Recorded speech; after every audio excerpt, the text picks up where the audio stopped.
और सरायकेला जिला के 83 वर्षीय रिटायर्ड सरकारी कर्मचारी से सामाजिक कार्यकर्ता विष्णुदेव प्रसाद सिंह ने प्रशासनिक पदाधिकारियों पर मनमानी का आरोप लगाया है। न्याय न मिलने से परेशान होकर उन्होंने बुधवार को सरायकेला अनुमंडल कार्यालय में धरना दिया।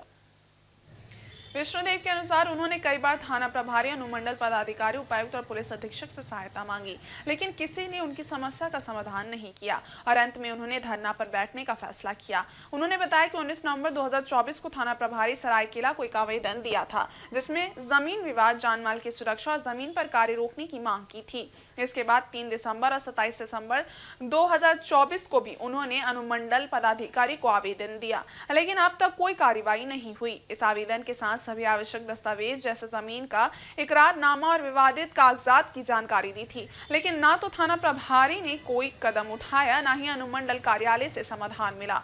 उन्हें इस उम्र में बार-बार अधिकारियों से मिलने के बाद भी कोई ठोस जवाब नहीं मिला। अंचल अधिकारी से जांच कराने की बात कही गई, लेकिन अब तक कोई कार्रवाई नहीं हुई। अंत में न्याय न मिलने के कारण उन्होंने एक दिन का धरना देने का निर्णय लिया है। उन्होंने कहा कि अब न्याय के लिए कोर्ट का दरवाजा खटखटाएंगे।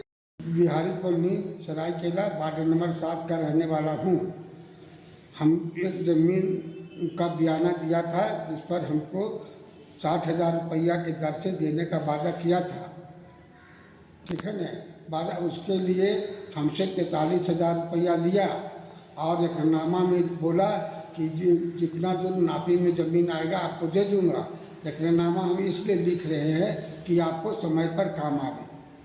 उसके बाद इसका घर में आपसी बंटवारा नहीं हुआ था, जो हम नहीं जानते हैं, लेकिन जो अजीत कुमार मोदक है उसके माता के नाम से ज़मीन, बाप मर गया था तो माता के नाम से ज़मीन था, तो फूल कुमारी देवी ने हमको ज़मीन पैसा दे करके दिया और आधा डिसमिल जो बचा हुआ था उसका भी पैसा 60-70 हज़ार हमसे ले लिया धोखा दे करके, समझिए। उसके बाद जैसे अजीत कुमार मोदक एक दिन पहले ही 1999